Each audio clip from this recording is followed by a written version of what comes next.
Avec une seule victoire sur les 9 derniers matchs, Caen 13e n'a plus que 2 points d'avance sur la zone rouge au moment de recevoir Nantes, qui a conforté sa 5e place le week-end dernier en s'imposant 3-0 du côté de Guingamp.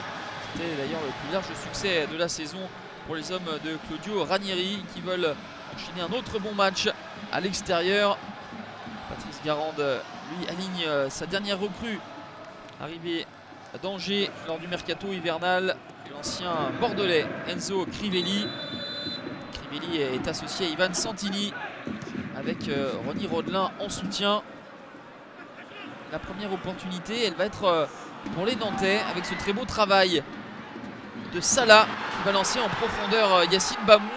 Un ballon glissé dans le petit filet de Rémi Vercoute. Ça fait 1-0 pour les Nantais après une demi-heure de jeu. Mais quel travail initial d'Emiliano Sala qui a fixé 2 joueurs avant de glisser ce ballon idéalement dans la course de l'attaquant marocain Yacine Bamou qui marque ici son 2e but de la saison. La réaction 4 minutes plus tard des Canet avec cette faute de Dubois sur Crivelli. C'est en tout cas l'avis de monsieur Abed qui désigne le point de pénalty. Santini face à Tatarou Chanou. C'est en lucarne, c'est imparable. 8e réalisation pour l'avant-centre croate.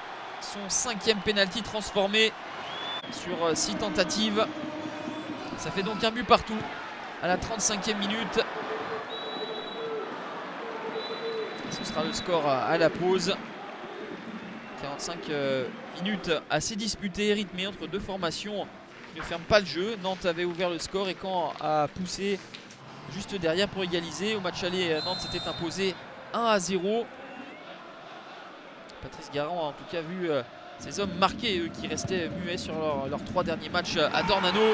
Et ils vont inscrire un 2e but en début de 2e période, 53e minute.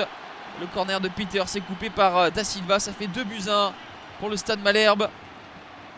Caen qui a la moins bonne attaque du championnat. Inscrit ici son 17e but de la saison. Mais toujours avec les mêmes protagonistes. Rodelin, Santini et Da Silva sont les seuls buteurs canais jusqu'alors. Et après le but de Da Silva, c'est Yacine Bamou qui va inscrire un doublé à la 57e. 2 buts partout. Yacine Bamou qui n'avait marqué qu'un seul but depuis le début de la saison se montre déterminant en cette fin d'après-midi avec cette volée hors de portée de Rémi Vercoutre. Et ce match est complètement débridé à la 80e minute. Doublé pour Damien Da Silva. Encore une fois, Nantes se fait cueillir sur coup de pied arrêté. C'est la première fois de la saison que les Canets marquent à 3 reprises. Déviation de la tête au premier poteau de Rodelin et Damien Da Silva d'une tête plongeante donne l'avantage aux Canets qui vont tenir jusqu'à la fin.